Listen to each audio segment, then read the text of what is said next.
इतिहास गवाह है, इस देश की प्रधानमंत्री जिन्होंने अपने पेट में 32 गोलियां खाई, एक वर्तमान सिटिंग प्राइम मिनिस्टर को शहीद किया गया, उस ऐसी महान नेता के बारे में।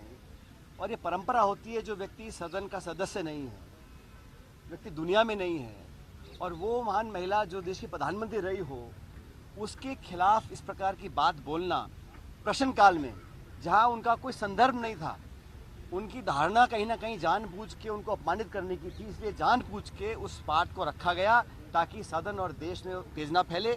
और हमारा अधिकार है, अगर हमारे नेता की अवमानना करता है तो जूली जी ने, डोटासरा जी ने उसको उठाया, और मैं तो कहता हूँ बहुत अच्छा काम किया कि मजबूती से उस बात को उठाया कि इसको एक्सपंज किया जाए।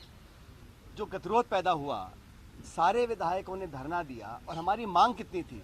मांग इतनी थी कि जिस मंत्री ने जानबूझकर इंदिरा जी का अपमान किया, और ये भाजपा की समानता देखिए आप, भारत सरकार पार्लियामेंट के अंदर अंबेडकर जी को अपमानित करती है, और राजस्थान सरकार जयपुर के अंदर इंदिरा जी को अपमानित करती है। ये चाहते हैं कि कंट्रोवर्सी पैदा करो, नेताओं को भला बुरा कहो, ताकि संवाद ना हो, सवाल ना पूछे जाएं, जवाब देना ना पड़े।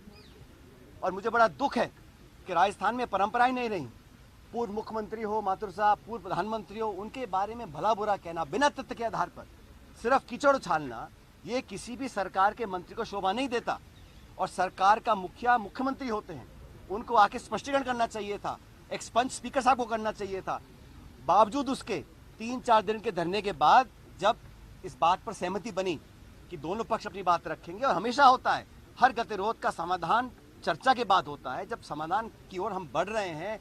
और पारिक साहब, जूली जी, डोटासरा जी, 3 लोगों ने पूरे प्रकरण पर अपना खेत पकड़ कर दिया सदन के पटन पर। उसके बावजूद भी सरकार के उस मंत्री ने ये ठीक नहीं समझा, सरकार के मुख्यमंत्री ने ठीक नहीं समझा कि अपना खेत पकड़ करे, उस मामले को एक्सपंज कराएं। इंदिरा जी के बारे में बुरा बोलना, और हम सब विधायक, आपने 6 लोगों को सस्पेंड किया, बिना वार्निंग के सस्पेंड किया। आपको लगता है कि आप 6 को सस्पेंड कर दोगे, 60 को सस्पेंड कर दोगे तो लोग आपको बहुत बहादुर समझेंगे। ये सदन इस प्रदेश की जनता की अमानत है, ये संपत्ति सत्ता की नहीं है। सत्ता विपक्ष दोनों गाड़ी के 2 पहिए हैं, और एक भूमिका हम लोगों की भी है। लेकिन आप नेताओं को अपमानित करो, हमको निलंबित करो, हमारी बात को सुनो ना, हमारे तो आप अपना खेत पकड़ करवा लो, और अपनी बारी आए तो आप पीछे हट जाओ। ये नैतिकता के आधार पर गलत है। आज जो हजारों की संख्या में लोग इकट्ठे हुए कांग्रेस पार्टी के आह्वान पर, नेता प्रतिपक्ष और डोटासरा जी के आह्वान पर, इस बात को दिखलाता है कि हमारे देश में परंपराएं, संस्कृति, इतिहास ऐसी नहीं है कि आप जो इस दुनिया में नहीं है, जो पदों पर रहे हैं, इनके बहुत से नेता दुनिया में नहीं है, हम उनके बारे में बुरा बोलें, कैसा लगेगा भाजपा के साथियों को? तो ये जो नई प्रकार की राजनीति उत्पन्न हो रही है, ये नकारात्मक राजनीति है। और आज में सब ने निर्णय किया है मिलकर कि हमारे 6 सदस्यों का निलंबित किया है। हम तमाम पूरा कांग्रेस विधायक दल, नेता प्रतिपक्ष के नेतृत्व में हम लोग सब साथ रहेंगे। सरकार की जिम्मेदारी होती है सदन को चलाना, विपक्ष की जिम्मेदारी नहीं है, ये जिम्मेदारी सरकार की है। सरकार नहीं चाहती कि कठोर सवाल पूछे जाएं, और जैसा डोटासरा जी कह रहे थे, मंत्रियों के जो जवाब आते हैं, किसी को कोई जानकारी नहीं है विभाग के बारे में, अटपटे सवाल आ रहे हैं, सत्ता पक्ष के विधायक छाती पीट रहे हैं कि हमको जवाब नहीं मिल रहे हैं। तो सरकार की जो परफॉर्मेंस है, उससे छुपने के लिए सदन बाधित रहे, गतिविधि ना चले, प्रक्रिया ना आगे बढ़े, पारदर्शिता खत्म हो जाए, हमसे कोई पूछे ना, सबसे आसान तरीका है गतिरोध पैदा करो और सदन को ना चलने दो। सदन को चलाना है तो मान सम्मान के साथ। जो समझौता हो गया, और जो माननीय मंत्री महोदय जो पहली बार के बने हैं, अपने विवेक से, कोई जिक्र इंदिरा जी का समय का था ही नहीं, प्रश्नकाल में जानबूझकर उनका जिक्र किया गया। और उससे बड़ी बात यह कि जो प्रदेश के प्रभारी हैं भाजपा के, अग्रवाल जी, वो क्या टिप्पणी कर रहे हैं? वो जिम्मेदार व्यक्ति हैं, उनको बुलाना चाहिए मंत्री को कि हमारे देश का कोई पूर्व प्रधानमंत्री हो, उसके खिलाफ सदन के पटन पर आप इलेक्शन में बोलो, भाषण दो, अलग बात है। सदन के पटन पर शपथ लेवा मंत्री एक देश की पूर्व शहीद प्रधानमंत्री के बारे में ऐसी बात बोलता है, और प्रदेश के प्रभारी उसको पीठ थपथपा रहे हैं। तो सरकार में ये मंशा बन गई है कि इस प्रकार का काम करो, सदन को बंद रखो।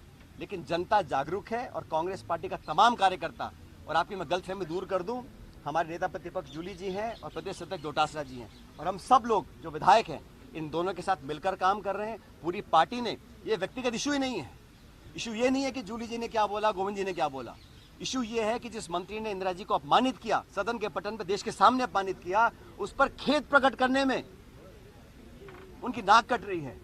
और ये जिम्मेदारी एक मंत्री की नहीं मानता हूं मैं, ये पूरी सरकार की जिम्मेदारी है। मंत्री अकेला नहीं है।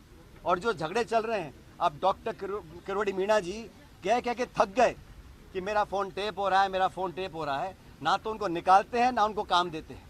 तो आपस में गतिरोध, मल्टीपल पावर सेंटर, ब्यूरोक्रेसी सरकार में खिंचाव और दिल्ली जयपुर में जो तनाव है, उसका कारण है कि सदन को चलाना ही चाहते। लेकिन हम लोग आज भी कह रहे हैं, सिर्फ वो मंत्री या सरकार का मुख्यमंत्री ये बोल दे एक्सपंज कराकर कि इंदिरा गांधी जी के प्रति हमारी कोई दुर्भावना नहीं है, इतना मात्र हम लोग डिमांड कर रहे हैं। अगर वो भी नहीं करना चाहते हैं तो फिर हम लोग भी यहाँ बैठे हैं, सरकार भी यहाँ बैठी है। हम लोग डट के मुकाबला करेंगे, पूरे प्रदेश देश में करेंगे। और हमारे 6 साथियों को निलंबित किया है, लेकिन हम 66 लोग हैं। हम एकजुटता के साथ रहेंगे और सदन को अगर सरकार को चलाना है तो उनसे माफी मंगवा लें। हम सदन को चलाने के लिए तैयार हैं। पायलट साहब, आपकी बात माने तो आप लोग ट्रैप में नहीं फंस रहे हो? कभी टेलीफोन टेपिंग के मुद्दे पर, कभी ये इंदिरा जी को दादी कहने के मुद्दे पर। पब्लिक कितने इशू है, सब इंस्पेक्टर परीक्षा को लेकर जो तमाशा चल रहा है, पानी के लेकर समय में आंदोलन चल रहा है, आरपीएससी का मुद्दा है, पब्लिक के मुद्दे को छोड़कर ऐसा कौन सा मुद्दा है? हम लोग कई बार, मैं खुद दर्जनों बार कह चुका हूँ, सदन में गतिरोध की बात कर सदन को चलने तो दे सरकार, लेकिन ऐसा नहीं है कि सदन अकेलौता प्लेटफॉर्म है। भर्ती की बात हो, आरपीएससी की बात हो, लॉ एंड ऑर्डर की बात हो, जो ब्लैकमेल हो रहा है महिला को शोषण होकर, उसको पूरे प्रदेश में हम लोग उठा रहे हैं। लेकिन सरकार की जिद आप देखिए, और जनता, मैं चाहता हूं कि एक्सपोज सरकार हो, उनको पता पड़े कि किस मानसिकता सरकार काम कर रही है। 1 साल 2 महीने सरकार को हुए हैं और अभी से ये लोग इतने भयभीत हैं कि बैकफुट पर हैं। इस मसले को लेकर मैं समझता हूं पूरी पार्टी का एकजुटता का एक रुख है, उस पर हम कायम रहेंगे। और फिर भी हमारा खुला न्योता है सबकी तरफ से, सदन को हम भी चलाना चाहते हैं, हम जनता के इश्यूज को सदन रखना चाहते हैं। सदन को चलाने के लिए सरकार को सिर्फ इतना चाहिए, उस स्टेटमेंट को एक्सपंज कराएं, खेद प्रकट करें और हम सहर्ष सदन के अंदर जाकर बात रखेंगे। नेक्स्ट कदम क्या होगा?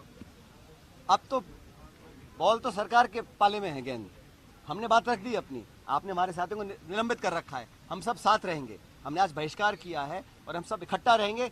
सरकार सदन चलाना चाहती है तो स्टेटमेंट को एक्सपंज कराएं, खेद प्रकट करें और हम पूरे जोश उत्साह के साथ जाके सदन में काम करने को तैयार हैं। धरने का क्या रहेगा? धरना